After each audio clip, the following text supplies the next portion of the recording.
friend Walid Shubat. He's a former terrorist and author, and probably one of the leading people in the world watching out for Islamic terrorism and scanning Islamic websites. We have him with us tonight in the wake of a big crisis in New York. That, of course, is the possible building of the Ground Zero Mosque by Imam Faisal Abdul Rauf. Let me start this off, and then you're going to do most of the talking. I'm talking too much. I'm going to read one paragraph from an article by Abdul Rauf from the New York Daily News. There's a method to my madness, bear with me. It begins this way: my colleagues and I are the anti-terrorists.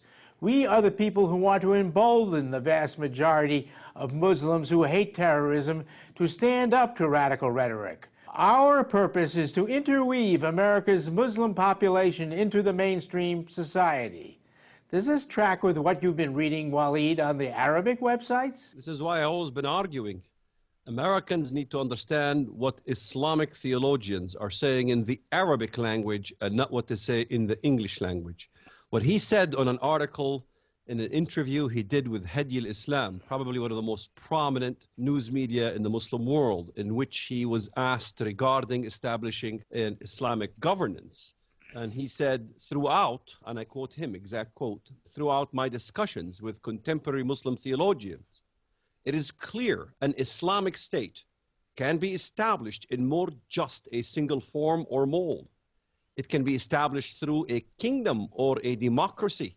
The important issue is to establish the general fundamentals of Sharia that are required to govern. In other words, you can infiltrate a government that is a kingdom or a democracy, in this case, the United States, and you can proceed in trying to establish Sharia law, similar to what happened in Great Britain.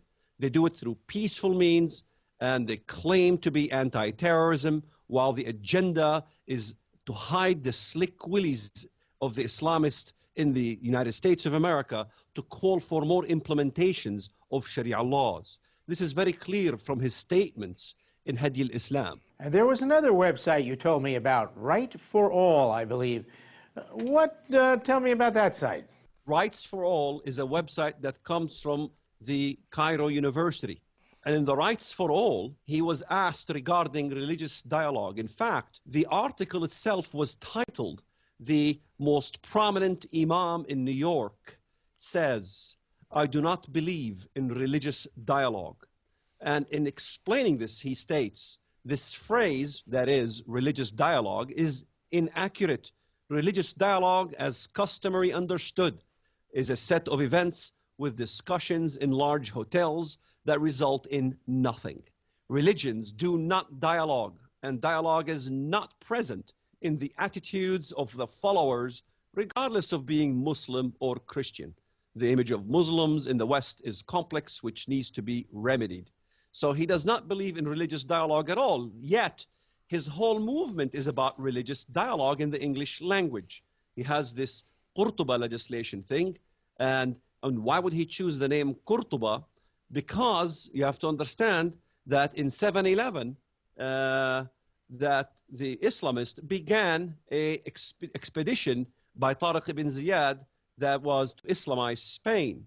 And prior to that, they used the same methods in taking peoples from Spain who were collaborating with the Muslims to try to infiltrate Spain. So he is modeling what happened in Spain, even in the naming of his organization. Why do you think he chose the New York Daily News, then, to write the opposite of what he's saying on these other Arabic-speaking websites? Because the Islamist apologists and the slick willies of the Islamic movement want to use the liberals predominantly because they have an agenda, because since the liberals are looking forward for an Islamic democracy of a sort.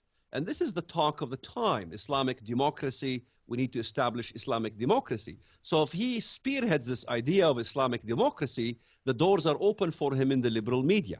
So he uses liberals, and he is funded by many liberals to do his movement in the United States of America. So they're essentially what Lenin called useful idiots. That is correct. He used, I think, specifically the New York Daily News, which is not known as a liberal paper in the sense that the New York Times is, isn't it? The community in New York are going to object in building a mosque. Imagine, building something where Japan attacked the U.S. at Pearl Harbor, building something, a temple of Japanese,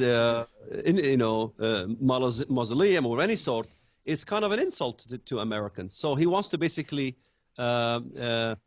ease up the idea of establishing a mosque in the center of ground zero. This to him, because Americans don't understand that establishing a mosque is what is considered in Islamic Sharia as waqf. Waqf is Islamic property.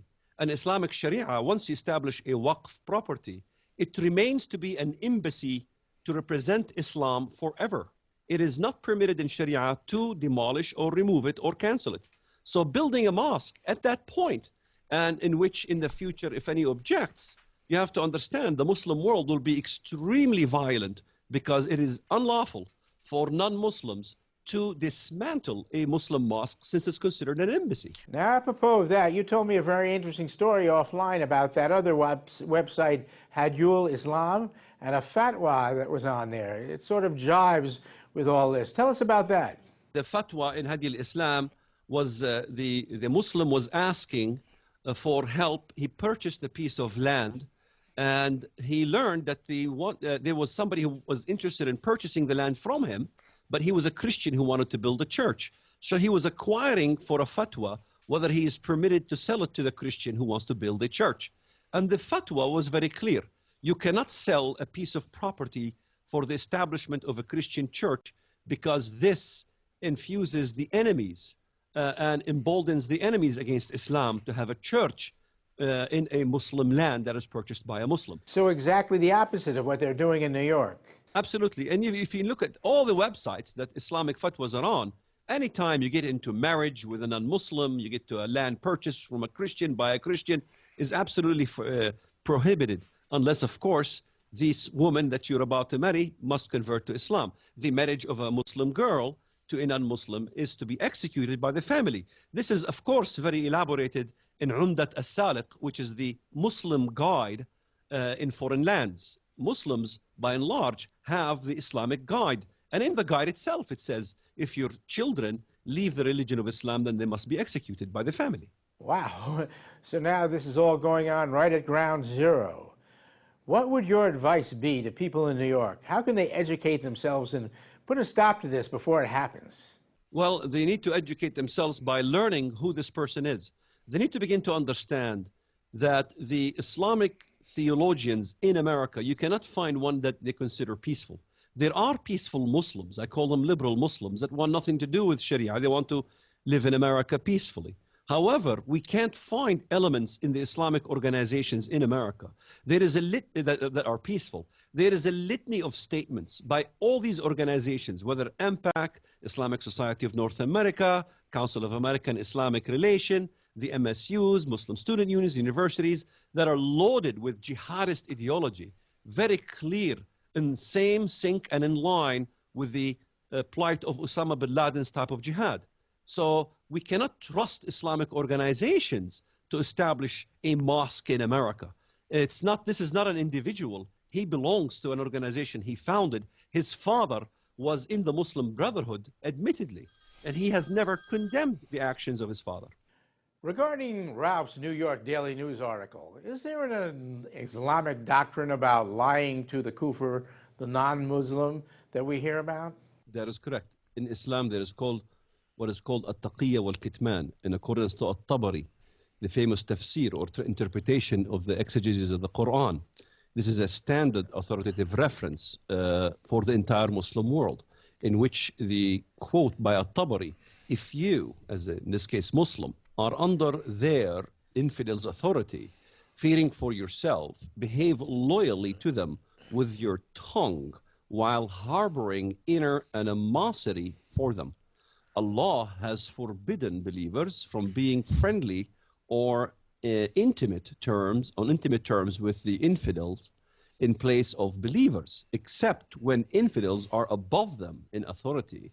In such a scenario, let them act friendly toward